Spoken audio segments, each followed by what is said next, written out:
हम सब जानते हैं कि हमारे सैनिक देश के लिए क्या करते हैं, अपनी जान तक दांव पर लगा देते हैं।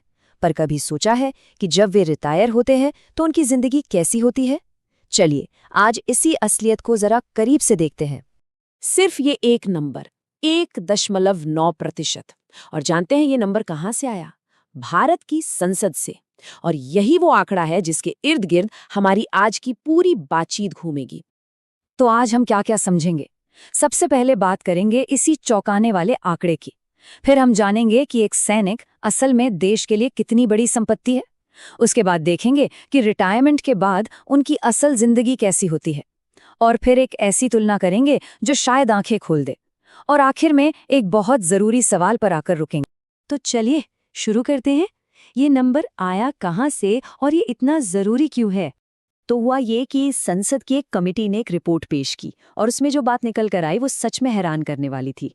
पता चला कि हर साल करीब करीब 60,000 सैनिक रिटायर होते हैं, लेकिन उनमें से सरकारी नौकरी कितनों को मिलती है? सिर्फ 1.9% को। और सबसे बड़ी बात यह है कि उनके लिए 10 से 25% तक का आरक्षण पहले से मौजूद है। तो फिर नीति और हकीकत में इतना बड़ा फासला क्यों है? अब जरा ये सोचते हैं कि हम किन लोगों की बात कर रहे हैं। ये कोई मामूली कर्मचारी नहीं है। ये वो लोग हैं जो रशियन मैनुअल पढ़कर तीसरी पीढ़ी की मिसाइलें चला सकते हैं। जहां बड़ी बड़ी इंजीनियरिंग कंपनियां हाथ खड़े कर देती हैं, ये वहां रातों रात पुल बना देते हैं। देश में बाढ़ आए, भूकंप आए, कोई भी मुसीबत हो, सबसे आगे यही खड़े मिलते हैं। और तो और यूएन पीस कीपिंग मिशन में यही हमारे देश का चेहरा बनते हैं। तो इतने सारे हुनर के बाद जब ये लोग 40 की उम्र के आसपास रिटायर होते हैं तो उनके साथ होता क्या है? कॉरपोरेट सेक्टर में काम कर रहे एक आर्मी ऑफिसर ने बड़े दुख के साथ एक बात कही। उन्होंने कहा, हम उन्हें जो एकमात्र काम देते हैं वो है दरवाजे खोलना, दरवाजे बंद करना। सोचिए जरा, हम उनकी असली काबिलियत को कितना नजरअंदाज कर देते हैं। हकीकत ये है कि देश की सीमा की रक्षा करने वाला जवान रिटायरमेंट के बाद किसी एटीएम या ऑफिस के दरवाजे की रखवाली करने पर मजबूर हो जाता है। और ये उनकी कोई चॉइस नहीं है, ये मजबूरी है। ज्यादातर सैनिकों के लिए सिर्फ पेंशन से घर के खर्चे, बच्चों की पढ़ाई लिखाई, शादी या घर बनाने जैसे काम पूरे नहीं हो पाते। इसीलिए उन्हें जो भी काम मिलता है वो करना पड़ता है। चलिए अब एक ऐसी तुलना करते हैं जो इस पूरी कहानी का शायद सबसे जरूरी हिस्सा है। एक तरफ एक रिटायर्ड सैनिक की जिंदगी और दूसरी तरफ एक रिटायर्ड नेता की। ये टेबल देखिए, फर्क बिल्कुल साफ है।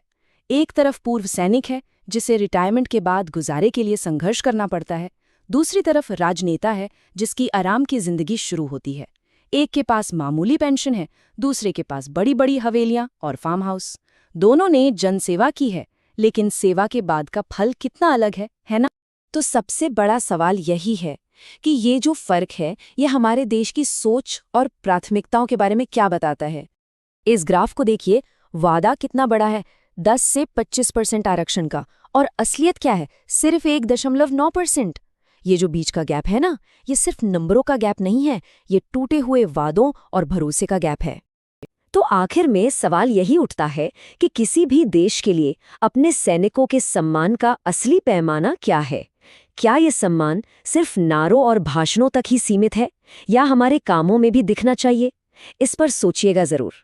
ऐसी ही जानकारी के लिए सब्सक्राइब कीजिए ऑल कैन स्टडी को। धन्यवाद। चलिए अगले वीडियो पर मिलते हैं।